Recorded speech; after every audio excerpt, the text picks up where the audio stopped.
மதிமுகம் நேயர்களுக்கு வணக்கம். இது நேர்முகம். இன்றைய நேர்காணலில் சிறப்பு விருந்தினராக இணைந்திருப்பவர் மூத்த பத்திரிகையாளர் இதயா. 26லையும் கிடையாது, 29லையும் கிடையாது, 31லையும் கிடையாது அப்படிலாம் பல முறை அடித்து பேசினவர் திரும்ப போய் பிஜேபியோட கூட்டணி வைக்க வேண்டிய அவசியம் என்ன? எடப்பாடியை விட விஜய் வந்து முன்னிலையில் இருக்காங்க. கட்சி ஆரம்பிக்கும் போது தான் ஒரு பெரிய பாப்புலர் ஃபிகர், தான் களத்தில் இறங்கினாவே ஓட்டு தானா வரும். இதுவரைக்கும் வெற்றி பெறாத இடங்கள் எல்லாம் திமுக வெற்றி பெறுவதற்கான சாத்தியக்கூறு வருது. முழுக்க அட்டாக் பண்ணுறது திமுகவை தான். அப்போ திமுகவுடைய எதிர்ப்பு வாக்குகள் தான் அவருக்கு போகும்.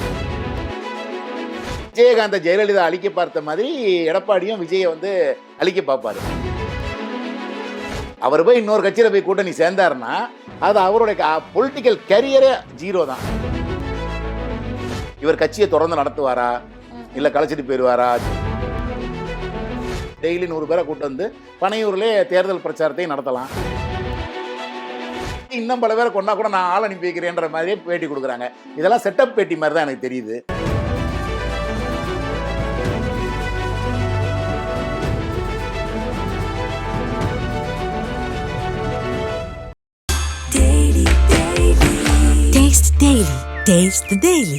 டயா பூஸ்டர் சுகரை கண்ட்ரோல் பண்ணும், உங்க ஆரோக்கியத்தை மீட்டு தரும். சர்க்கரையை கட்டுப்படுத்துறதுக்கான எளிமையான வழிமுறை, இயற்கையான வழிமுறை. அனைத்து மருந்து கடைகளிலும் கிடைக்கும். வணக்கம் சார். வணக்கம். நேர்முகம் நிகழ்ச்சியில சந்தித்ததுல மகிழ்ச்சி. நீங்க வந்து சிரிச்சுட்டே பேசுறீங்க, சிரிச்சுட்டே பல உண்மைகளை வந்து போட்டு உடைச்சிட்டு இருக்கீங்க. நிறைய நேர்காணல்கள் பார்த்துட்டு இருக்கோம்.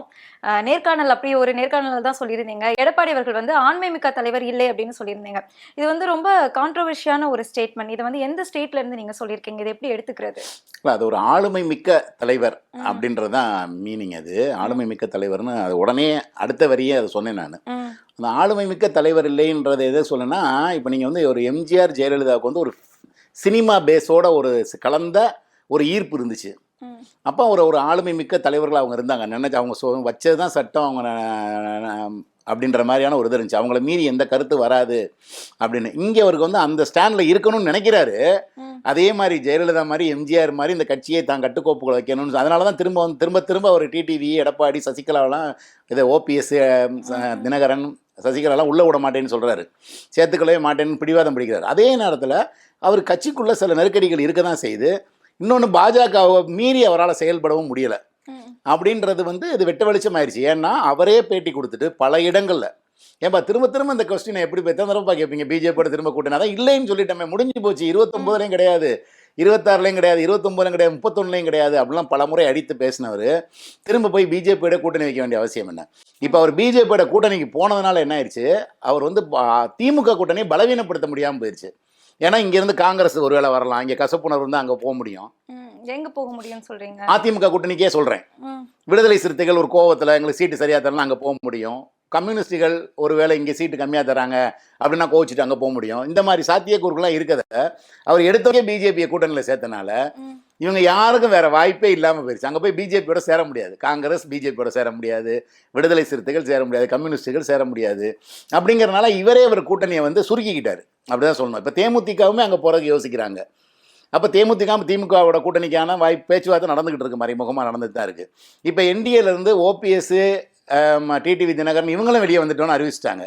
இப்போ இவங்களும் திமுக கூட்டணிக்கு போகிறதுக்கான சாத்தியக்கூறு இருக்கிற மாதிரி தெரியுது.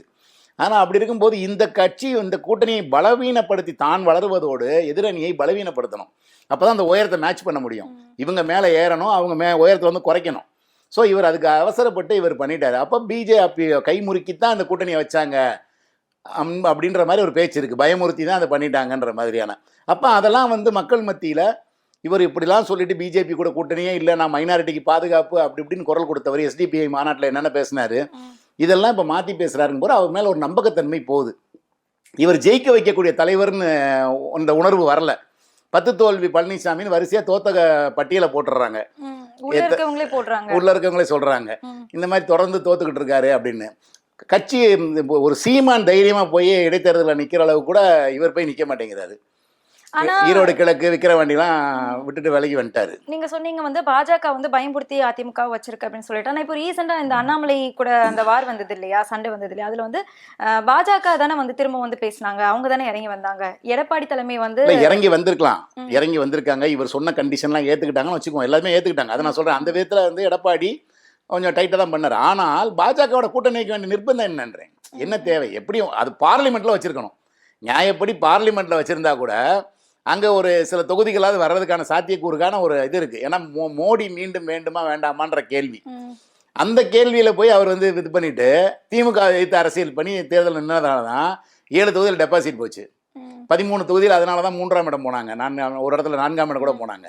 அப்போ அங்கே பிஜேபி அந்த பெருசாக வளர்ந்து 18% காட்டுற அளவுக்கு வந்ததுக்கு காரணம், வளர்ந்ததுன்னு சொல்ல மாட்டேன், வந்ததுக்கு அந்த தேர்தலில் மட்டும் வந்ததுக்கு காரணம் மோடி வேணும்னு நினச்சவங்க. மோடிக்கு போடலாம் பிரதமருக்கு அப்படின்னா, அப்போ அதிமுக அந்த எலெக்ஷனில் ஒரு பங்காவே இல்லை, ஒரு பார்ட்டாவே இல்லை. ஏன்னா மோடி வேண்டும்னு அவங்க சொல்கிறாங்க, திமுக கூட்டணி மோடி வேண்டவே வேண்டாம்னு சொல்லுது. இது ரெண்டுக்கு எது ஆன்சர் பண்ணுறன்னு மக்கள் நினைக்கிறாங்க அந்த தேர்தலில். இவர் எதுவுமே இல்லாமல் திரும்ப திமுக குறை சொல்லிகிட்டே இருக்கார் அந்த எலெக்ஷனில். மோடி வேண்டுமா வேண்டாமான்னு பதில் சொல்லல. அதனால தான் அவரை வந்து அந்த தேர்தலில் மக்கள் நிராகரிச்சிட்டாங்க. அதனால் அந்த அளவுக்கு இப்போ குறையும் நான் சொல்ல வரல அதிமுகவுக்கு. ஏன்னா அசம்பிளி எலெக்ஷனுங்கும் போது அது கொஞ்சம் இதாகும். ஆனால் அதே நேரம் என்ன ஆயிடுச்சுன்னா, இவர் என்னடா இவ்வளோ பிடிவாதம் பிடிக்கிறார், இப்படி பலவீனமாக இருக்குது கட்சி, பிஜேபியோட கூட்டணியிலன்னு போய் கூட்டணி வச்சுட்டாரு. இந்த இவங்களெல்லாம் இப்போ விலகி போனவங்களாம் சேர்த்துக்கங்க, தென்னகத்தில் தேவர் சமூகம் இருக்குது, அதை ஓட்டெலாம் நமக்கு வரும்னு சொன்னால் அதையும் ஏற்றுக்க மாட்டேங்கிறார், ஏன் இப்படி பிடிவாதம் பிடிக்கிறாரு அப்படின்ற மாதிரியான அவர் மேலே ஒரு அவர்ஷன் வந்துருச்சு அந்த அதிமுக தலைமை மேலே. அதனால தான் அவருடைய இது வந்து ரெண்டாவது ஒரு ஏன் வந்து பிஜேபிக்கு போச்சுன்றதுக்கு ஒரு காரணமும், தீவிரமான திமுக எதிர்ப்பாளர் ஓட்டு இங்கே இருக்குது தமிழ்நாட்டில். தீவிர திமுக எதிர்ப்பாளர் ஓட்டுனே ஒன்று இருக்குது. சோசார் கூட அடிக்கடி சொல்லுவார், ஏடிஎம்கேன்றது ஆன்டி டிஎம்கேன்னு சொல்லுவார். ஆன்டி டிஎம்கே அண்ணா டிஎம்கே இல்லை, ஆன்டி டிஎம்கேன்னு. அது மாதிரி ஆன்டி டிஎம்கே ஓட்டு எப்பயுமே ஒரு பேங்க் இருக்குது. அந்த பேங்க் வந்து போன தடவை அண்ணாமலை நல்லா பண்ணுறாரு, திமுக எதுக்குறாரு எடப்பாடியை விட, அப்படிங்கிறனால தான் அந்த 18% ஓட்டு அங்கே போச்சு. எடப்பாடி வந்து ரொம்ப அவர் கொடநாடு கேஸில் 2 பேரும் கூட்டு களவாணித்தனம் பண்ணுறாங்க அப்படின்லாம் குற்றச்சாட்டுகள் வைக்கப்பட்டுச்சுல. இவர் மேலே எந்த மினிஸ்டர் மேலே நடவடிக்கை வரல, திமுக எடுக்கலை. லஞ்ச ஒழிப்புத்துறையிலேருந்து எந்த கேஸு யார் வீட்லேயும் இது பண்ணல, யார் மேலே எஃப்ஐஆர் போடல, இது குற்றப்பத்திரிகை தாக்கல் பண்ணல, இந்த மாதிரியெல்லாம் எஃப்ஐஆர் போட்டோட நிப்பாட்டாங்க அப்படிலாம் குற்றச்சாட்டுகள் இருக்குது. ஸோ இந்த மாதிரிலாம் இருக்கும்போது அப்போ இவரை விட திமுகவை நன்கு எதிர்க்கிறதுக்கு அண்ணாமலை பெட்டர்னு நினச்சி தான் அவருக்கு வாக்கு சதவீதம் கூடுச்சு.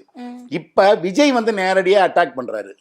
அதனால நிறைய பேர் என்ன நினைக்கிறாங்க, அதிமுகவுக்கு வாக்களிக்க விரும்புகிற திமுக எதிர்ப்பாளர்கள் விஜய் பெட்டர் கேண்டிடேட்னு நினைக்கிறாங்க. அதனால தான் அதிமுக பலவீனப்படுதுன்னு சொல்கிறேன். சரி, உங்களோட கருத்து கணிப்பு வச்சு நீங்கள் சொல்லியிருந்தீங்க விஜய் வந்து 2வது இடத்துல இருக்கிறதாகவும், அதிமுக வந்து அதாவது எடப்பாடி பழனிசாமி தலைமை வந்து 3வது இடத்துல இருக்கிறதாகவும் சொல்லியிருக்காங்க. பல தொகுதிகள்னு சொல்லியிருந்தேன், எல்லா தொகுதியிலையும் சொல்லிட்டேன். ஆமாம், பல தொகுதிகளில் 2ஆம் இடத்துக்கு தான் 2 பேரும் போட்டி போடுறாங்க அப்படின்னு சொல்லியிருக்கேன். இதுல வந்து யார் வந்து முன்னிலையில இருக்காங்க? எடப்பாடியை விட விஜய் வந்து முன்னிலையில இருக்காங்க. ஆமா, பல தொகுதிகள் அவர் 2வது, அதாவது புதுசா ஒருத்தர் ஆரம்பிச்சு வந்திருக்க கட்சி, இன்னும் நிரூபணமாகாத கட்சிக்கு பல இடங்கள்ல அதிமுக தாண்டி அது 2வது இடம் போகுது. எப்படி பிஜேபி வந்து பார்லிமெண்ட் எலெக்ஷன்ல பல தொகுதிகளில் 2ஆம் இடத்துக்கு போச்சோ, அது மாதிரி பல தொகுதிகளில் நான் இன்னும் 234 நான் பார்க்கல. நான் பார்த்துருக்கதே ஒரு 50 தொகுதி 60 தொகுதி தான் பார்த்துருக்கேன். அந்த தொகுதிகளில் பல தொகுதிகளில் விஜய் 2ஆம் இடத்துக்கு வந்துடுறாரு. சில இடத்துல அப்படி 2 பேரும் பார்டர் 24 26 அப்படின்னு, இவங்க 26 இவர் 24 அந்த மாதிரிலாம் வருது.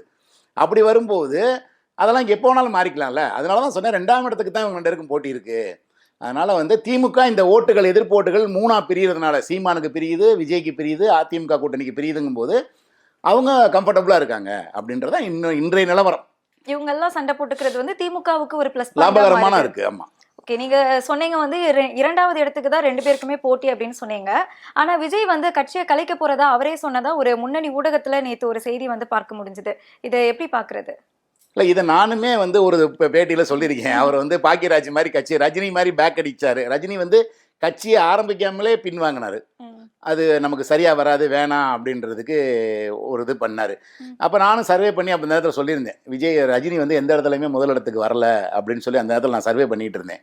சர்வேயை நிறுத்திட்டு இவர் அனௌன்ஸ் பண்ண சர்வேயை நிறுத்திட்டு ரஜினி படத்தையும் சேர்த்து போட்டு அடித்து பிரிண்ட் பண்ணி சர்வே எடுத்து அந்த பேட்டி கொடுத்து அது ரொம்ப பரபரப்பாக போச்சு அந்த சமயத்தில் 2021 ஜனவரியில். அதனால் வந்து அது மாதிரி இப்போ விஜயை பற்றியும் அந்த சந்தேகத்தை ஆரம்பத்தில் அவர் கட்சி ஆரம்பித்தப்பே கிளப்பினேன். இவர் தொடர்ந்து இதை வந்து வர வர அவருக்கு பல பிரச்சனைகள் வரும். இன்றைக்கி என்ன நினச்சாரு, அவர் கட்சி ஆரம்பிக்கும் போது தான் ஒரு பெரிய பாப்புலர் ஃபிகர், தான் களத்தில் இறங்கினாவே ஓட்டு தானாக வரும் அப்படின்னு நினச்சாரு. அது போதும்னு நினச்சாரு. ஆனால் இப்போ வரும்போது தான் இந்த மாதிரி சிக்கல்கள், இந்த மாதிரி நெரிசல், சாவு, சிபிஐ என்கொயரி, நாளைக்கு அவரும் விசாரிக்கப்படுவார், சிபிஐயால் விசாரிக்கப்படுவார். நாளைக்கு கோர்ட்டுக்கு போக வேண்டி வரலாம். இதெல்லாம் அப்போ கோர்ட்டுக்கு வந்து நான் வந்தால் கூட்டம் வரலாம் சொல்ல முடியாது, போய் தான் ஆகணும். அப்போ இந்த மாதிரிலாம் சிக்கல்கள்லாம் வரும்போது இப்போ பார்க்குறாரு, இப்போ தான் பார்க்குறாரு. அப்போ இதெல்லாம் தாங்கும் சக்தி விஜய்க்கு இருக்கா அப்படின்னு பார்க்கணும். ஏன்னா விஜய் மாதிரியான ஒரு முன்னணி நடிகர்கள் வந்து கேரவனில் இருந்துட்டு எல்லாத்தையும் டிசைட் பண்ணக்கூடியவங்களா இருப்பாங்க. அதாவது ஏமாற்றம்ன்றதே தெரியாதவங்களா இருப்பாங்க. ஒரு அவருக்கு எதிரான கருத்தே காதல விழுகாது. இந்த சீன் நல்லா இல்லையே அப்படின்னா நல்லா இல்லை தான், நீங்கள் வந்து அந்த சீன் நல்லா இருக்குன்னு திரும்ப சொல்லிலாம் ஒரு புரிய வைக்க முடியாது. அவ்வளோ சீனை மாற்றணும். இந்த டைரக்டர் வேணாம்னா டைரக்டர் வேணாம் தான், இந்த ப்ரொடியூசருக்கு நான் படம் பண்ண மாட்டேன்னா படம் பண்ண, இந்த ஹீரோயின் எனக்கு வேணாம்னா இந்த ஹீரோயின் வேணாம் தான், இந்த அப்பா கேரக்டர் இந்த அம்மா கேரக்டர் எனக்கு வேணாம்னா அதுதான், இந்த கதையில இப்படி எடுக்க வேணாம், இந்த சீன் அப்படி மாற்றுங்கன்னா இப்படி தான். அந்த அத்தாரிட்டி வந்து இப்போ இவருக்கு இந்த கட்சிக்குள்ள இருக்கா? அதான் சொல்கிறேன். அப்படி இருந்தவர் இன்னைக்கு வந்து இங்கே வந்து பல காரணிகள் அவரை எதுக்கும், எல்லாரும் எதிர்த்து பேச, எல்லா கட்சிக்காரர்களும் எதிர்த்து பேசுவாங்க. ஏன்னா தேர்தல்னு வரும்போது கவர்மெண்ட் எதிராக கேஸ் வழக்கு போடும், சிபிஐ விசாரிக்கும், போலீஸ் விசாரிக்கும், கோர்ட்டுக்கு போக வேண்டியிருக்கும். இப்படி பல சங்கடங்கள் வந்து இப்போ வரும்போது இதெல்லாம் நமக்கு தேவையா, நம்ம பாட்டுக்கு சம்பாரிச்சுட்டு அமைதியாக ஒரு பாப்புலாரிட்டியோட போயிருக்கலாமே அப்படிங்கிற எண்ணம் அவருக்கு வரலாம் அப்படின்னு தான் பலருடைய கருத்தாக இருக்குது. அதனால தான் இந்த மாதிரி செய்திகள் வருது. நானும் கூட ஒரு பேட்டியில் அப்படி தான் சொல்லியிருக்கேன். ஒருவேளை ஜனநாயகன் படம் முடிஞ்சதுக்கப்புறம் இவர் என்ன முடிவெடுப்பாரோ தெரியல, அது வரைக்கும் அந்த வண்டியை அப்படி ஓட்டலான்னு கூட நினைக்கலாம் அப்படின்னு. ஏன்னா இன்னும் வந்து 234 தொகுதியிலையும் இவர் வேட்பாளர் கண்டுபிடிக்கணும். ஏன்னா வேட்பாளர் கண்டுபிடிச்சா வேட்பாளர் குறைஞ்சபட்சம் நீங்கள் வந்து இப்போ அதிமுக டிஎம்கேலாம் 10 கோடி 20 கோடி செலவு பண்ணுவாங்க ஒரு வேட்பாளர், அதை தாண்டி கூட செலவு பண்ணுவாங்க சில பேர்.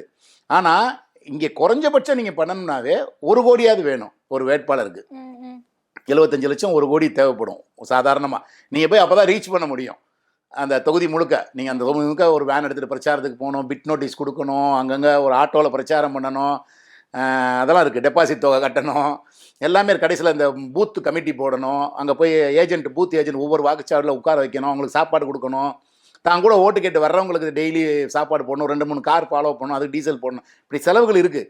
அங்கே ஆரத்தி எடுப்பாங்க, அவங்களுக்கு எதாவது நன்கொடை போடணும். இப்படிலாம் வரும்போது ஒரு செலவுன்றது கண்டிப்பாக வந்துடும்.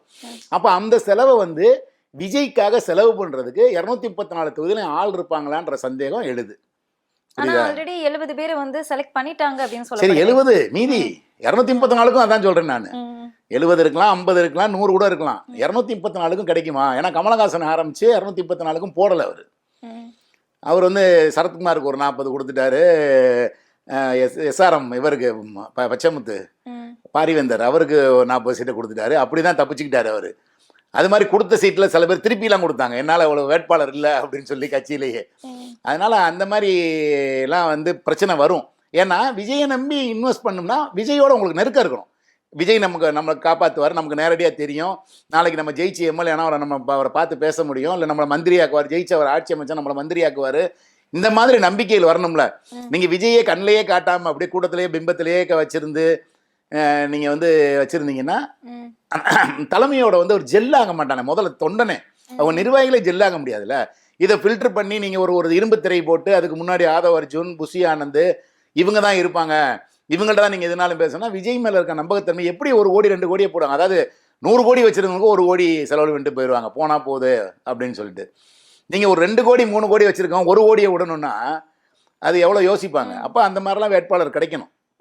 அந்த நம்பகத்தன்மை இன்னும் விஜய் வளர்க்கணும். அப்படி இல்லைங்கிறதுனால தான் அவர் ஒருவேளை எந்த நேரத்துலையும் ஒருவேளை இப்போ வேட்பாளர் தேர்வு பண்ணி அது சரியாக 234 வராமல் கூட ஒரு வெறுத்து போய் கட்சியை கலைக்கலாம், வீட்டுக்கு போயிடலாம். ஏன்னா எந்த நேரத்துலையும் கலைக்கிறதுக்கான உரிமை அவருக்கு இருக்கு. ஆனால் அது கூட்டணி வச்சா கூட சாத்தியமாகும் இல்லையா? இவங்களுக்கு வேட்பாளர் இல்லை அப்படிங்கிற பட்சத்தில் வந்து கூட்டணி வைக்கலாம்ல. கூட்டணி வரலையே இன்னும். அதாவது இவர் தலைமையில தான் கூட்டணின்றதுல உறுதியாக இருக்காரு.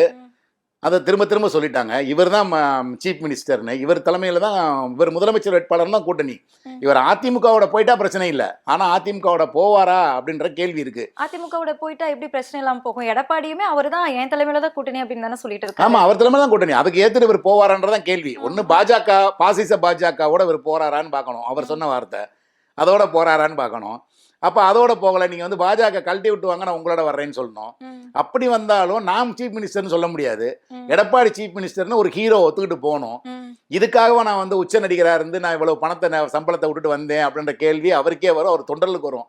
ஏன்டா இவரை நம்பி ஓட்டு போடலான்னு வந்தால் இவர் அவரை கை காட்டுறாரு அப்படின்னு சொல்லி அந்த வாக்குகள் முழுமையாக போய் சேராது. இன்னைக்கு விஜய்க்கு நான் சர்வேல 15, 20, 25 வரைக்கும்லாம் போகுதுன்னு நான் சொல்லிட்டு இருக்கேன். அப்படி வருது நாங்கள் போகிற சர்வேல. ஆனால் இதெல்லாம் வந்து டிரான்ஸ்ஃபர் ஆகாது. இதெல்லாம் வந்து இப்போதைக்கு வந்து ஒரு ஆசையில் விஜய்னு பார்த்து டிக் பண்ணுற ஒரு குரூப்பு நாளைக்கு ஒரு எடப்பாடி பழனிசாமி தான் வந்து முதலமைச்சர்னு சொன்னார்னா இந்த ஓட்டு டிரான்ஸ்ஃபர் ஆகாது. அப்போ இவருக்கு நிறைய குறைஞ்சிடும். அங்கே போய் சேர்ந்தாலும் இப்போ இன்னைக்கு அவருக்கு மதிப்பிடப்படுகிற ஓட்டுகள் அப்படியே போய் எடப்பாடிக்கு விழுந்துடாது. அதனால் வந்து அவர் அந்த ரிஸ்க் எடுக்க மாட்டார் தான் நான் நினைக்கிறேன். விஜய் தனியாக தான் நிற்பார் நான் முழுமையாக நம்புகிறேன். இல்லாட்டி அவரோட அரசியல் வாழ்க்கை பூஜ்ஜியம். ஏன்னா அங்கே போயிட்டாருன்னா செட்டில் ஆகிட்டாருன்னா அவ்வளோ அதோட அவருடைய பட வாழ்க்கையும் முடிஞ்சிடும். வடிவேலுக்கான கதை தான் அவருக்கும் ஆகும். நீங்க வந்து சர்வே எடுத்திருக்கீங்க அப்படின்னு சொல்றீங்க இல்லையா, இது வந்து 18 வயசுக்கு மேல ஓட்டுரிமை உள்ளவங்களுக்கு மட்டும் எடுத்த சர்வேயா இல்லனா எல்லாரும் காமனா எடுத்ததா? ஏன்னா இல்ல ஓட்டுரிமை இல்லாதவங்களுக்கு எப்படி எடுக்க முடியும்? ஏன்னா விஜய்க்கு வந்துட்டு அவங்க தானே இப்ப ரசிகர்கள் அதிகமா இருக்காங்க. அதான் ஓட்டுரிமை அளிக்கிறோம். அதுல வந்து நாங்க வந்து சில தொகுதிகளில் வந்து நாங்க வந்து கடந்த முறை யாருக்கு வாக்களித்தீர்கள், இந்த முறை யாருக்கு வாக்களித்தீர்கள்னு கூட எடுக்கிறோம்.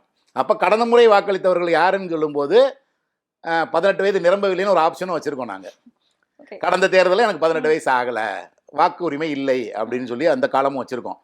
ஸோ அந்த மாதிரி டிக் பண்ணும்போது வாக்குரிமை இல்லை போன வரை போடவங்க இந்த தடவை யாருக்கு போடுறாங்கன்னு பார்த்தா அந்த யூத் யாருக்கு போடுறாங்கன்ற ஒரு சென்சஸ் ஒரு கணக்கு எங்களுக்கு கிடைக்கும், டேட்டா கிடைக்கும்.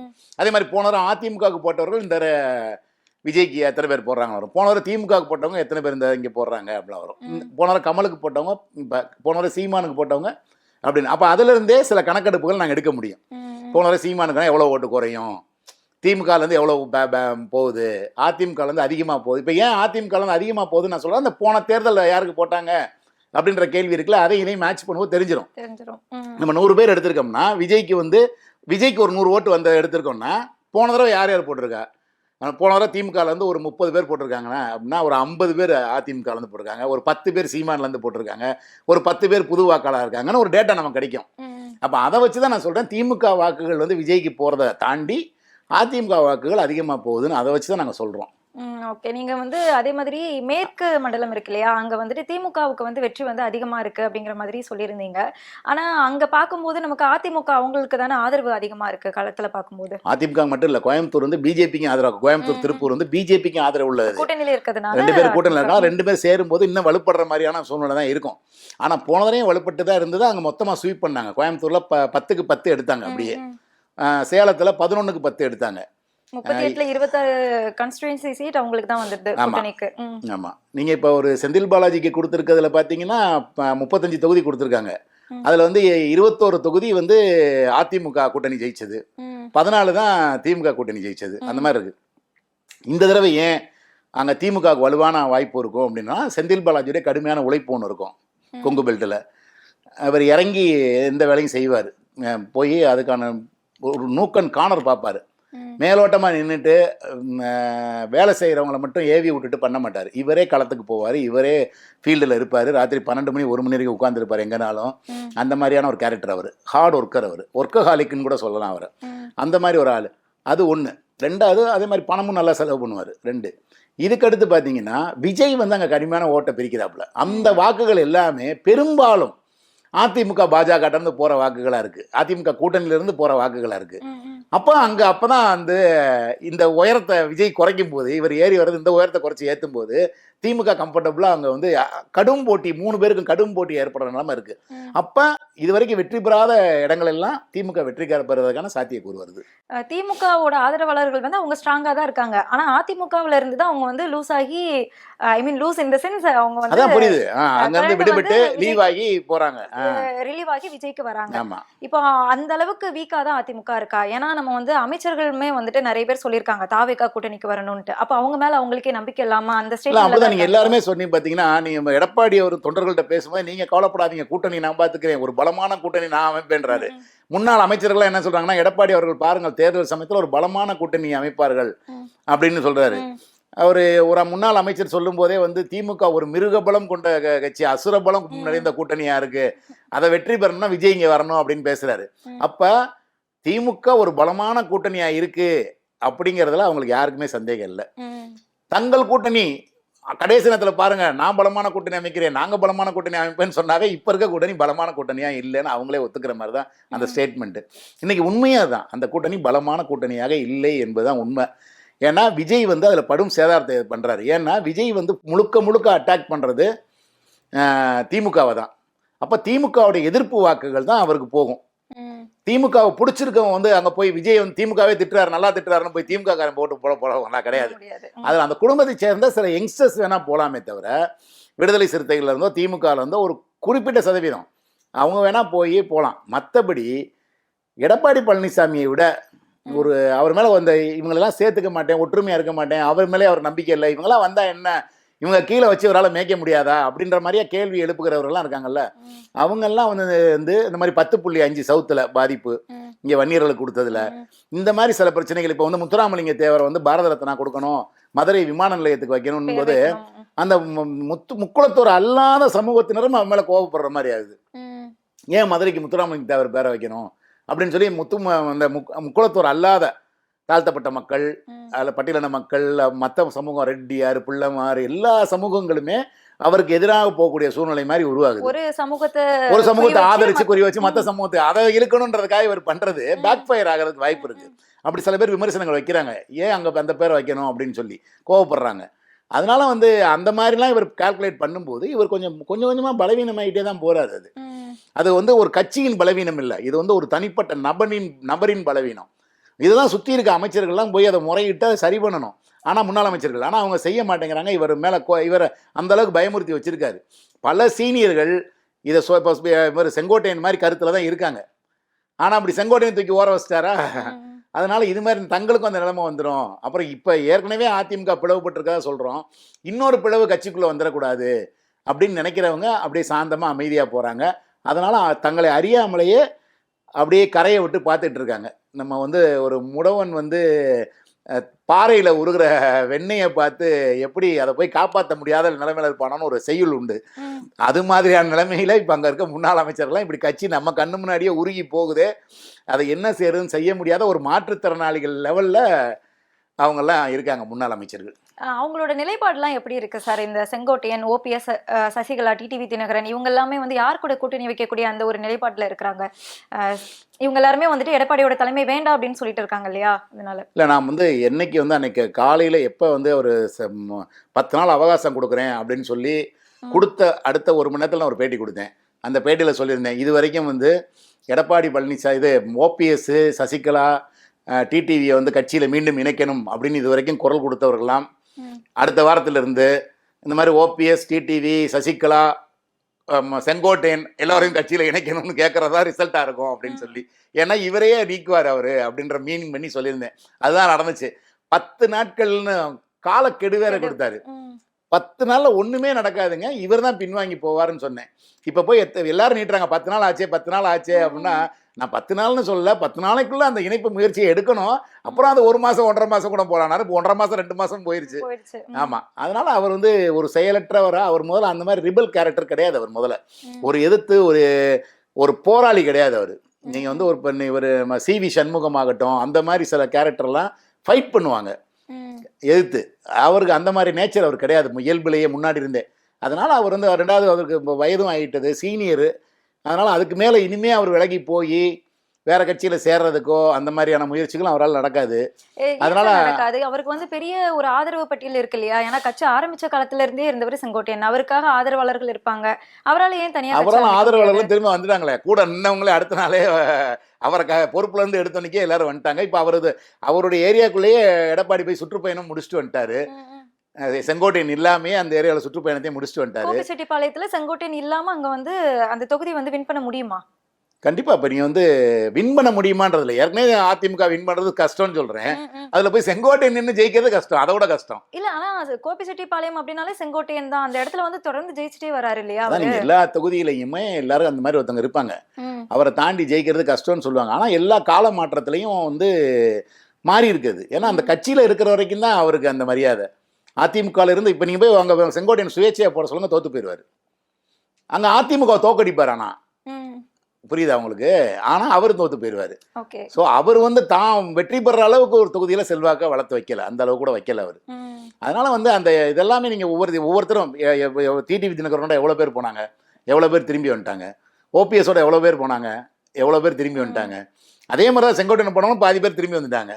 அதனால் வந்து அப்படி தனியாக போய் பண்ண முடியாது, ஒரு நபர் போய் பண்ண முடியாது. இப்போ அவங்கெல்லாம் என்னென்னா இப்போ அவரை கழட்டி விட்டுருவாங்களோன்னு சந்தேகமாக இருக்குது. இப்போ டிடிவி ஒருத்தர் தான் வந்து நம்ம செங்கோட்டையும் சேர்த்து எங்கேயா அகாமடேட் பண்ணோம் அப்படின்ற நிலைப்பாட்டில் இருக்காரு. மற்றவங்களாம் அவர் வந்து பிஜேபிலாம் கைவிட்டுருன்னு தான் நினைக்கிறேன். ஏன்னா அதிமுகவோட கூட்டணி தொடரணும்னா அவர் அங்கே அதெல்லாம் வந்து செக் வைப்பார். இது கூடாது இது கூடாது இது கூடாதுன்னு அவர் எடப்பாடி சொல்கிறாரு. அப்போ அதை ஒத்துட்டு போகிற நிலைமைக்கு பிஜேபி வந்துருச்சு இப்போ. ஏன்னா இந்த கூட்டணி வேணுன்றதுனால அதனால வந்து அவரை கை விட்டுருவாங்க. இவங்கெல்லாம் திமுகவுக்கு போனால் அவர் போவாரான்னு தெரியல. ஒருவேளை ஓபிஎஸ் டிடிவி திமுக பக்கம் போனாங்கன்னா செங்கோட்டையன்னு அதில் வருவாரான்றது டவுட்டு. ஓகே சார், நீங்கள் வந்து இதுக்கு முன்னாடி ஒரு நேர்காணலில் சொல்லியிருந்தீங்க, அதாவது இந்த சிபிஐ விசாரணைக்கு முன்னாடி சொல்லியிருந்தீங்க. என்ன சொல்லியிருந்தீங்கன்னா, என்டிஏ கூட கூட்டணி வச்சா விஜய் வந்து தற்கொலை செய்யறதுக்கு சமம் அப்படிங்கிற மாதிரி சொல்லியிருந்தீங்க. இப்போ வந்து இந்த சிபிஐ விசாரணைக்கு அப்புறமா அவர் வந்து தற்கொலை செஞ்சுட்டாரா அப்படிங்கிற கேள்வி தான் வருது. இல்லை, அவர் வந்து இப்போ இன்னும் போலையே, பிஜேபி கூட்டணிக்கு போலையே. ஆனால் கூட்டணிக்குள்ள இருக்கிறதா மாதிரி தானே பேச்சுகள் எல்லாமே வந்துட்டு இருக்கு. ஏன்னா பாஜக வந்து சிபிஐயோட கைக்கூலி அப்படின்னு அவரே சொல்லியிருந்தாரு. இப்போ சிபிஐ வேணும் அப்படின்னு சொல்லிட்டு அந்த விசாரணை போயிட்டு இருக்கு. இதனால அவர் வந்து அவங்க சிபிஐ வேணும்னு கேட்கல, சிபிஐ வேணும்னு கேட்கல. அவங்க சிபிஐ உத்தரவு உச்சநீதிமன்றமாக தான் போச்சு. அதான் கேட்டாங்க, நீங்க கேட்கவே இல்லையே, கிளைமே வைக்கலையே, ஆனால் நீதி வெல்லும்னு ஏன் சொல்றீங்க? நீங்க சிபிஐ விசாரணை கேட்கல, உச்சநீதிமன்றமா சிபிஐ விசாரணைக்கு உத்தரவு போட்டுருச்சு அப்படின்னு சொல்லி கேட்குறாங்க. அதில் நீங்கள் நீதி வெல்லும்னு ஏன் சொல்றீங்கன்னு. நாளைக்கு அதிமுகவோடய போரான்னு வைங்க, ஒரு அதிமுக ஜெயிச்சு கவர்மெண்ட் வந்துருச்சுன்னா நிச்சயமா விஜயகாந்த ஜெயலலிதா அழிக்க பார்த்த மாதிரி எடப்பாடியும் விஜயை வந்து அழிக்க பார்ப்பாரு, வளர விடாம. அதுக்கட்ட அதே மாதிரி கூட்டணி வந்து 1 மாதத்துலேயோ 3 மாதத்துலேயோ பிரிஞ்சு போயிடும் திரும்ப எலெக்ஷன் முடிஞ்ச பிறகு. அப்போ விஜய் வந்து இன்னும் நசுக்கப்படுவார் அவராலையும். அதனால் அவருக்கு எங்கேயுமே பாதுகாப்பு இல்லை. அவருக்கு இந்த நேரத்தில் எடுக்கிற துணிச்சலான முடிவு தான். திமுகவை எதிர்த்து நிற்கிற அதே துணிச்சல் பாஜகவை எதிர்த்தும் அதிமுகவை எதிர்த்தும் அவருக்கு வச்சாதான் அவருடைய ஹீரோயிசமே எடுபடும். அவர் போய் இன்னொரு கட்சியில் போய் கூட்டணி சேர்ந்தாருன்னா அது அவருடைய பொலிட்டிக்கல் கரியரே 0 தான். அதுக்கப்புறம் அவருக்கு வாழ்க்கையே கிடையாது, அரசியல் வாழ்க்கையே கிடையாது. அதுக்கப்புறம் பூஜ்ஜியம். அவருக்கு இறங்க முகம் தான். இன்னைக்கு ஏறின மாதிரி இருக்க கிராஃப் அதுக்கப்புறம் இறங்கிடும். ஏன்னா அவருடைய ஓட்டுகள் எல்லாமே வந்து அவருடைய ரசிக மனோபாவத்தில் விழுகிற ஓட்டுகள். அவரை ஒரு ஹீரோவை பார்த்து ஒர்ஷிப் பண்ணக்கூடிய அளவுக்கு ஒன்று இருக்கு. அப்படி இருக்க ஓட்டு போய் இவர் இன்னொருத்தர் பின்னாடி ஏறி நின்னாருன்னு வைங்க, இவர் தான் என் தலைவர்னு தூக்கி பிடிச்சாருன்னா, இவர் இன்னொருத்தருக்கு அடிமை மாதிரி போய் நின்னாருன்னா நிச்சயமா அவருக்கு ஓட்டு டிரான்ஸ்ஃபரே ஆகாது முதல்ல. அப்ப அவர் வந்து இன்னும் பாஜக கூட வந்து எந்த ஒரு பேச்சுவார்த்தையுமே நடத்தல அப்படிங்கிற மாதிரி சொல்றீங்களா? ஆமா, பேச்சுவார்த்தை நடத்துறதுக்கு வாய்ப்பே இல்லை. அவங்க வேணா பேச்சுவார்த்தைக்கு முயற்சி பண்ணலாம். இந்த நேரத்தில் திமுக ஒரு சம்பவம் நடந்துருச்சு, அது திமுக சதின்னு சித்தரிக்கப்பட்டுச்சு. அது உண்மையா நமக்கு சிபிஐ விசாரணை தெரிய வரும். அந்த மாதிரி இருக்கிறப்ப ஒரு ஆறுதலாக அவங்க வார்த்தை சொல்றாங்க, அதை அமைதியாக கேட்டுக்குவேன்னு தான் இருக்காரு அவர். முரண்பாடு இருக்கு, இவங்களோட கொள்கை எதிரி நீங்க அப்படிங்கும்போது இவர் வந்து எதிர்ப்பு தெரிவிச்சிருக்கணும் இல்லையா? அந்த இடத்துல வந்து இவர் மௌனமா இருக்காரு அப்படின்னா நம்ம ஊர்ல சொல்றது எதிர்ப்பு தெரிவிச்சிருக்கணும். வானதி ஸ்ரீனிவாசனா இருந்தாலும் சரி, அங்க பாஜக இருந்து அண்ணாமலையா இருந்தாலும் சரி, இவங்களுக்கு ஆதரவா பேசிட்டு இருக்காங்க. ஆதரவா பேசுறது எதிர்ப்பு தெரிவிக்கணும் அவசியம் இல்ல சார். கூட்டணிக்குமே வந்துட்டு பேச்சுவார்த்தை நடக்குது அப்படிங்கிற மாதிரி சொல்லப்படுது. அப்படிங்கும் போது இவர் வந்து ஒரு வார்த்தை சொல்லியிருக்கணும் இல்லையா? எங்க கூட கூட்டணி எல்லாம் பேச்சுவார்த்தை நடக்கல, நாங்க வந்து கூட்டணி வைக்க மாட்டோம் அப்படின்னு சொல்லியிருக்கணும் வெளிப்படையா. அந்த மாதிரி எதுவுமே சொல்லல. அவர் எதை தான் சொன்னாருன்றீங்க? நீங்க வந்து அதிமுக போய் கொடி பிடிக்கிறாங்க அவங்க கட்சி கொடிய, ஏன் ஆளுக இல்லைன்னு சொல்லணும்ல அவரு? ஏன் தொண்டர்கள் வேற கட்சி கொடியை எங்க கொடியை எடுத்துக்கிட்டு வேற கட்சி கூட்டங்களுக்கு செல்ல மாட்டார்கள் சொல்லியிருக்கணும். இதை ஒண்ணு அப்படி சொல்லியிருக்கணும். அப்படி போனாங்கன்னா போகக்கூடாது, அவங்க மேல நடவடிக்கை எடுப்பேன், ஒழுங்கு நடவடிக்கை எடுப்பேன்னு சொல்லியிருக்கணும். அல்லது அது வந்து அதிமுகவின் சதி, அவங்களே வந்து கட்சிக்காரங்களே எங்க கொடியை பிடிச்சிட்டு நிக்கிறாங்க அப்படின்னு குற்றம் சாட்டியிருக்கணும். அவர் தான் அரசியலே பண்ணலன்னு தானே நம்ம குற்றச்சாட்டு.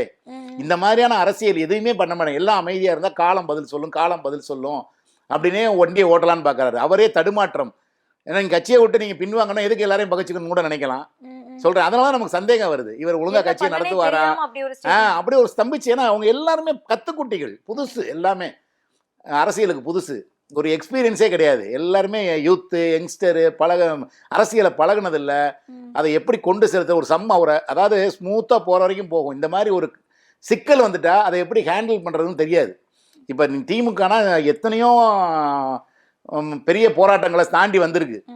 பல சந்தர்ப்பங்களில் கலைஞரே ஜெயிலுக்கு போயிருக்காரு. அந்த மாதிரி பல விஷயங்கள் ஆரம்பத்தில் இருந்து மிசாலிருந்து எல்லாத்தையும் பார்த்துட்டு வந்தவங்க. அதே மாதிரி அதிமுகவும் எம்ஜிஆர் காலத்துலேருந்து பல உலகம் சுற்றுவாளி பண்ண ரிலீஸ் பண்ண முடியாத அளவுக்கு பிரச்சனையாகி அதெல்லாம் சந்திச்சு எம்ஜிஆரும் போராடி வந்தார். எம்ஜிஆருக்கு அப்புறம் ஜெயலலிதா அவரை ட்ரக்லேருந்து இறக்கி விட்டு எம்ஜிஆருடைய டெத்தப்ப அவர் அந்த பாடி போன ட்ரக்லேருந்து மிதித்து தள்ளி விட்டு அதுக்கப்புறம் சட்டசபையில் அவரை முறைகேடாக பேசி நடத்தி இப்படி பல இதை சந்திச்சுட்டு பல சம்பவங்களை சந்திச்சு பல இக்கட்டுகள் அவங்களே ஜெயிலுக்கு போகிற அளவுக்கு ஆகி எல்லாமே நடந்துச்சு. இதெல்லாம் தாங்கி இதெல்லாம் எப்படின்னு சொல்லி இப்போ ஒரு அங்கே இருக்க 2ஆம் கட்ட தலைவர்களுக்கு ஒரு அனுபவம் இருக்கும். எல்லாருமே ஜெயிலுக்கு போனவங்களா இருப்பாங்க, வந்தவங்களா இருப்பாங்க, கேஸை எப்படி டீல் பண்ணுறதுன்னு இருப்பாங்க, எல்லாமே தெரிஞ்சிருக்கும். இவர்கள் எல்லாமே புதுசு. அப்படியே ரசிகர்கள் விசில் அடிச்சு திரும்ப படத்துக்கு போயிட்டு வந்தவங்க. இப்போ அடுத்த கட்டமாக என்ன பண்ணணும்னா முடியாது. இன்னைக்கு ஒரு புஷி ஆனந்த் ஒரு மாநில பொதுச் செயலாளர் ஒரு பொறுப்பை தான் எடுத்துக்காம எல்லாமே அவங்க தான் பண்ணாங்க. எல்லாமே டிசைட் பண்ணது தான். கரூருக்கு மாற்றினது அவங்க தான், இடத்த கொடுத்தது அவங்க தான், எல்லாமே செஞ்ச. கடைசியில் மதியழகன் தான் பொறுப்பு, எங்களுக்கு பொறுப்பே இல்லைன்னு தட்டி கழிச்சாங்கல்ல. அதெல்லாம் நிச்சயமா நிர்வாகிகள் மத்தியில் என்னடா அப்படி கழட்டி விட்டாங்க ஒரு மாவட்ட செயலாளரை, அவர் மேல பழைய தூக்கி போட்டாருன்னு வரும். அதனால இவர்களுக்கு என்ன அது அரசியல் முதிர்ச்சி இல்லை. அதுக்கு இட் வில் டேக் ஒரு 4 or 5 years குறைந்தபட்சம் ஆகும். அப்போ அவர் அடுத்த எலெக்ஷன் தான் அவருக்கான எலெக்ஷன் நான் நினைக்கிறேன், விஜய்க்கு ஒரு எலெக்ஷன். அப்போ இந்த தடவை அவர் தனியாக நின்று ஃபேஸ் பண்ணி தன்னுடைய பலம் என்னன்றதை தெரிஞ்சுக்கிட்டு அதுக்கப்புறம் தான் அவர்கிட்ட கூட்டணிக்கு வருவாங்க. இப்போ கூட்டணிக்கு வர்றதுக்கே நிறைய பேர் அவர் பயப்படுறதுக்கு காரணம், இவர் கட்சியை தொடர்ந்து நடத்துவாரா இல்லை கலைச்சிட்டு போயிடுவாரா, ஜனநாயகன் படம் வந்ததுக்கப்புறம் ஒரு ஃபெயிலியர் ஆகுது, என்ன செய்வார், அப்படிலாம் பல யோசனைகள் இருக்குது. போனாலும் யாரை பார்த்து பேசுகிற, விஜயை டைரெக்டாக பார்த்து பேச முடியல. இந்த 2ஆம் கட்ட தலைவர்கிட்ட தான் பேசணும். இப்போ டிடிவியோ ஓபிஎஸோ பேசணும்னா யாரை பார்த்து பேசணும்னு தெரியாது.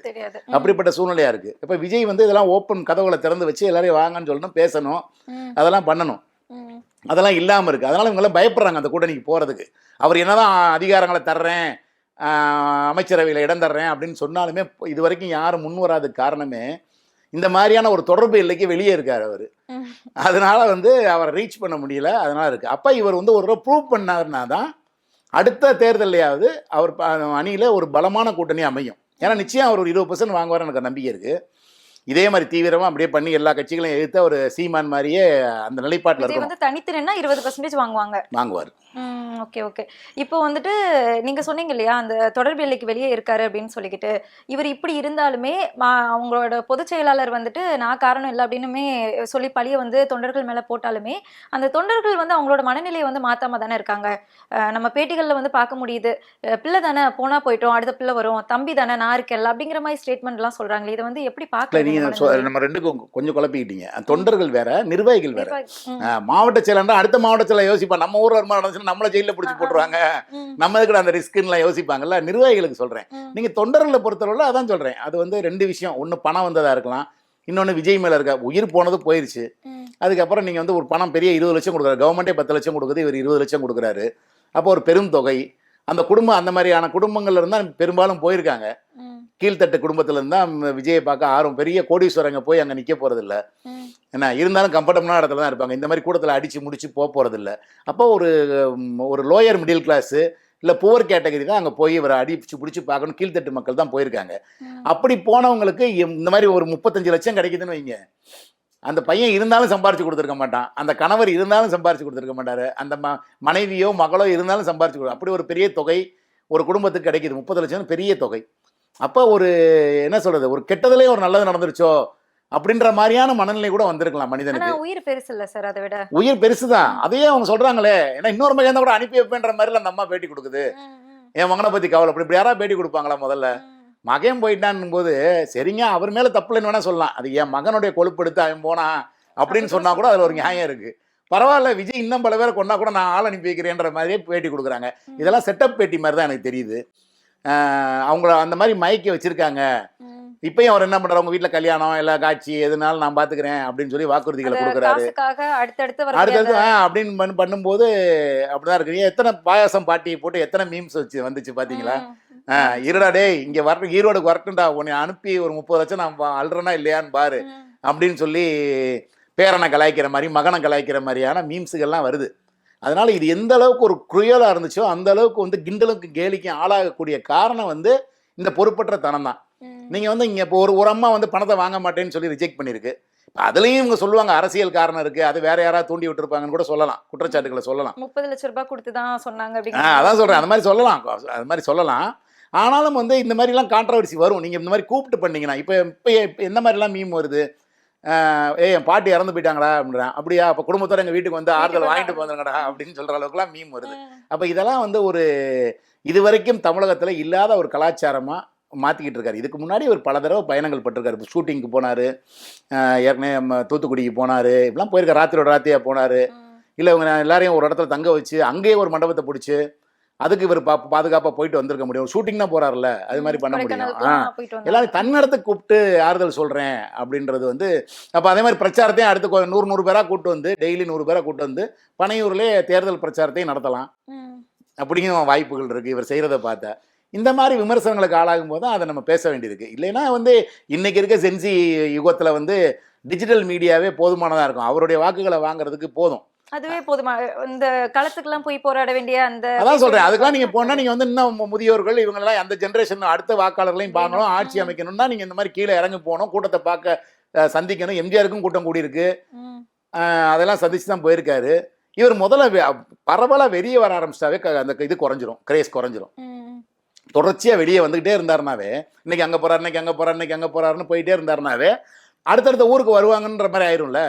இவர் அப்படி இல்லாம ஒரே இடத்துல குமிக்கிறதுனால தானே அந்த பிரச்சனை வருது. அவரே என்ன பண்றாரு, தன்னை கூட்டத்தை வந்து ஒருமுகப்படுத்துறாரு. இப்ப கரூர்ல 4 தொகுதி இருக்கு, இதை பிரிச்சு 4 இடத்துல போட்டிருந்தாருன்னா 29,000 பேர் தான் வந்தா சொல்றாங்க. நீங்க 32,000 பேர் கூட வச்சுக்கோங்க, 28,000 பேர் வச்சுக்கோங்க, 7,000 பேர் 4 தொகுதியில இருந்து வந்திருக்காங்கன்னு வச்சுக்கோமே. இவர் 4 தொகுதிக்கும் போயிருந்தா 7,000 பேர் தான் வந்திருப்பாங்க. அப்ப இந்த மாதிரி நெரிசல் வந்திருக்காது. ஏதோ அந்த தொகுதியிலே ஒரு 2 இடம்னு வைங்க, ஒரு 5,000 பேர் வந்திருப்பாங்க, கூட்டம் கூட கூடி இருக்கும். 5,000 பேர் வந்திருப்பாங்க. அவர் அந்த தொகுதியில 4 இடத்துல பண்றாருன்னு வைங்க. எல்லாம் போறப்ப இவர் வந்து பேசுறது மணிக்கணக்கா பேசுறது இல்லை. இவர் 3 நிமிஷம் 4 நிமிஷம் தான் பேசுறாரு. அனுமதியுமே கொடுத்திருக்கதா. அதான் அப்படிங்கும் போது இவர் போற இடத்துல இந்த பாயிண்ட் 1 இங்க ஒரு மக்கள் நிப்பாட்டுங்க, இந்த இடத்துல ஒரு 5 நிமிஷம் பேசுறேன், பேசிட்டு போயிடறேன், அப்படியே தேர்தல் பிரச்சாரம் மாதிரி பண்ணிட்டு போகலாம். அவர் ஏன் இந்த அளவுக்கு ஒரே இடத்துல கூட்டி பண்ணணும்னா க்ரௌடை காட்டணும்னு நினைக்கிறாரு அவரும். அதனால இந்த பாதிப்புகள் வருது. இப்போ வந்து நம்ம மகாபலிபுரத்துல இந்த கண்டோலன்ஸ் மீட்டிங் நடந்தது இல்லையா, இதை வந்து எல்லாருமே வந்துட்டு விமர்சனம் செஞ்சுட்டு வராங்க. ஏன் பனையூர்ல பண்ணாம மகாபலிபுரத்துல சென்னைக்கு கூட்டு வருது அப்படிங்கிறது முடிவாயிடுச்சு. அப்புறம் ஏன் பனையூர்ல அவரோட வீட்டுல வச்சு அந்த மீட்டிங்கை நடத்திருக்கலாம்ல, ஏன் மகாபலிபுரத்துல தனியா பண்ணணும் அப்படிங்கிற மாதிரி கேள்விகள். அவங்களுக்கு ரூம் எல்லாம் கொடுத்துருக்காருல்ல, எல்லாருக்கும் ரூம் கொடுத்துருக்காரு, தனித்தனியா போய் சந்திக்கணும் அப்படின்னு பண்ணிருக்கணும். மொத்தமா பண்ண வேணாம், தனித்தனியா பண்ணி அது வெளியே மொத்தமாக கூட்டினோம்னா அது எல்லாரும் முன்னாடியும் ஒரு இதாக இருக்கும் அப்படின்றனால தனித்தனியாக கூட அவர் பண்ணியிருக்கலாம். ஒருத்தர் ரூம்லையும் தனியாக பண்ணி அவங்க தனியாக அப்போ தான் அவங்களுக்கு அவங்களோட மட்டும் உரையாடின மாதிரி ஒரு திருப்தி அவங்களுக்கு இருக்கும் அப்படின்னு நினச்சிருக்கலாம். இது வந்து மூளைச்சலவை பண்ணுறதுக்கான ஒரு வேலை, தனியாக கூப்பிட்டு ஒரு அரசியல் கட்சி வந்து அதெல்லாம் பண்ண தானே செய்வாங்க. மூளைச்சலவை பண்ணுறது தான் நம்ம மக்களை மூளைச்சலவை பண்ணி வாக்கு வாங்குறதுனா அரசியல் கட்சியோடைய அடிப்படை சித்தாந்தம். அவங்க அதை தானே செய்வாங்க. நீங்கள் வாக்குறுதியை தரலாம் மூளைச்சலவை பண்ணுறதுக்காக தானே. நான் அதை செய்வேன், இதை செய்வேன், இலவச டிவி தருவேன், இலவச நிலம் தருவேன், இலவச கம்ப்யூட்டர் தருவேன், லேப்டாப் தருவேன், சைக்கிள் தருவேன், இதெல்லாம் மூளைச்சலவை தானே. அதனால ஒரு அரசியல் கட்சி அதை செய்ய தான் செய்யும். அதை விஜயும் செஞ்சால் தப்பு இல்லையா அதில். இப்போ வந்துட்டு விஜய் இருக்காரு இல்லையா, அவர் வந்து கட்சி ஆரம்பிக்கிறதுக்கு முன்னாடியே எடப்பாடிக்கு வந்து பாஜக கூட போறதுக்கு விருப்பம் கிடையாது, விஜய் வந்து கட்சி ஆரம்பிச்சு அவர் கூட வரணும் அப்படிங்கிறதா விருப்பம் அப்படிங்கிற மாதிரி பாண்டே அவர்கள் வந்து ஒரு நேர்காணல்ல சொல்லியிருப்பாங்க. இதை வந்து எப்படி பாக்குறது? இது அப்பவே நடந்த ஒரு மாஸ்டர் பிளானா? இல்லை, இவர் முதல்ல ரொம்ப நாள் வெயிட் பண்ணிட்டு இவங்கள்ட்ட பேச்சுவார்த்தையெல்லாம் விஜயோட பேசி பார்த்துட்டு அது சரியா வரலன்னு அப்புறம் தான் அதிமுக பாஜகவோட கூட்டணிக்கு ஒத்துக்கிட்டாரு. எடப்பாடி வந்து முதல்ல இருந்தே அவர் வந்து விஜயை தன் பக்கம் கொண்டு வந்துடணும்னு தான் பார்த்தாரு. ஆனால் விஜய்க்கு அதுக்கு பிடி கொடுக்கல. அவர் வந்து நான் தான் சீஃப் மினிஸ்டர் கேண்டிடேட்னு சொன்னதுக்கு கட்சி ஆரம்பிக்கிறதுக்கு முன்னாடியேவா? கட்சி ஆரம்பிச்ச புதுசுல ஆரம்பிச்சதுனோடனே அவர் போன பார்லிமெண்ட் எலெக்ஷனுக்கு முன்னாடியே கட்சி ஆரம்பிச்சார்ல. ஆனால் பார்லிமெண்ட் எலெக்ஷனை இது பண்ணிட்டாரு, வரல. அப்ப இருந்தே இவர் வந்து கூட்டணி கொண்டு நமக்கு நல்லா இருக்கும். அந்த கருத்து கணிப்புகள்லாம் எடுக்க ஆரம்பிச்சாங்கல்ல எல்லாருமே. அதிமுக கருத்து கணிப்பு எடுத்துச்சு, திமுக எடுத்துச்சு, சில தனியார் நிறுவனங்கள் எடுத்தாங்க. அந்த மாதிரிலாம் எல்லாருமே எடுக்கும்போது மத்திய அரசு எடுக்குது, நம்ம நிறுவனங்கள் எடுக்குது, இப்படி எல்லாருமே சர்வே எடுக்கும்போது அப்போ விஜய்க்கு ஒரு நல்ல கணிசமான ஒரு வாக்கு சதவீதம் வரும்னு தெரிஞ்சதுலேருந்தே எடப்பாடி வந்து அதுக்கான முயற்சியை ஆரம்பிச்சிட்டாரு. அது நான் சில அவங்க அதிமுக நெருக்கமானவர்கள் நான் பேசும்போது ட்ரை பண்ணிக்கிட்டு இருக்காரு அப்படின்னு சொன்னாங்க. ஆனால் அவர் வந்து சீஃப் மினிஸ்டர் கேண்டிடேட்லேருந்து எல்லளவும் இறங்கலைன்றதுனால தான் வேற வழி இல்லாமல் பிஜேபியோட போனாங்க. இந்த கருத்து கணிப்பில் வந்துட்டு யார் வந்து முன்னிலையில் இருக்காங்க சார் இப்போ வரைக்கும்? அதான் 4 முனை போட்டியாக இருந்தால் திமுக தான் முன்னிலையில் இருக்கு. எத்தனை சதவீத வாக்குகள் அந்த மாதிரி முன்னிலையில் இருக்காங்க? அதான் சொல்கிறேன், எப்படி பார்த்தாலும் நீங்கள் இந்த 40% இன்னைக்கு 4 முனை போட்டினா நீங்கள் 37-38% வாங்கினாவே வெற்றி பெறதுக்கான வாய்ப்பு இருக்குது. திமுக 40% குறையாதுன்றது நம்பிக்கை. ஏன்னா அந்த ஆன்டி இன்கம்பன்ஸ்லாம் இருக்குன்னு சொல்கிறனால ஆக்சுவலாக அவங்க வந்து 45% 50% தொடர கூட வாய்ப்பு இருக்குது. ஆனாலும் ஒரு ஆன்டி இன்கம்பன்ஸ் இருக்குது, இல்லை இங்கேருந்தே சில விஜய்க்கு சில வாக்குகள் போகலாம், மைனாரிட்டி வாக்குகள் கொஞ்சம் போகலாம். அந்த மாதிரியான சந்தர்ப்பம் ஏற்பட்டால் கூட அவங்களுக்கு 40க்கு குறையவே குறையாது, 40-42க்கு குறையாது. அப்படின்றப்ப அவங்க வெற்றி பெறக்கு வாய்ப்பு இருக்குது. அப்போ நீங்கள் இந்த பக்கம் என்ன ஆகணும்னா மொத்தமாக சேர்ந்து போலரைஸ் பண்ணி அந்த 45%க்கு எதிரணி வரணும், யாராவது ஒரு அணி வரணும். அப்படி வர்றதுக்கான வாய்ப்பு இல்லை. ஏன்னா 3ஆ பிரிஞ்சு கிடக்கு எதிர்ப்போட்டுகள். இப்போ சீமான் 10னா இவர் ஒரு 20, 25, இவர் ஒரு 25, 25 அப்படின்னா அந்த 60, 40ன்னு வந்துடும் அது. அப்படி பார்க்கும்போதே முன்னிலையில இவங்க தான் இருக்கிற மாதிரி வந்துடும். ஆமாம், அப்படிதான் இன்னும் இப்போ வரைக்கும் இருக்குது. அது இப்போ யாருமே எதிர்க்கட்சி உள்ளவங்க கூட மறுக்கலை. அதனால தான் வந்து சில அதிமுக முன்னாள் அமைச்சர்கள் அவருக்கு மிருக பலத்தோடு இருக்கிறார்கள், அசுர பலத்தோடு இருக்கிறார்கள்னு சொல்கிறாங்க. ஏன்னா அந்த பலம் அரித்மெட்டிக்காக அந்த பலம் இருக்குது அவங்களுக்கு. ஓகே சார், நன்றி. நம்ம நேர்முகம் நிகழ்ச்சியில் கலந்துக்கிட்டு உங்களோட கருத்துக்களை பகிர்ந்தமைக்கு நன்றி சார். நன்றி, வணக்கம்.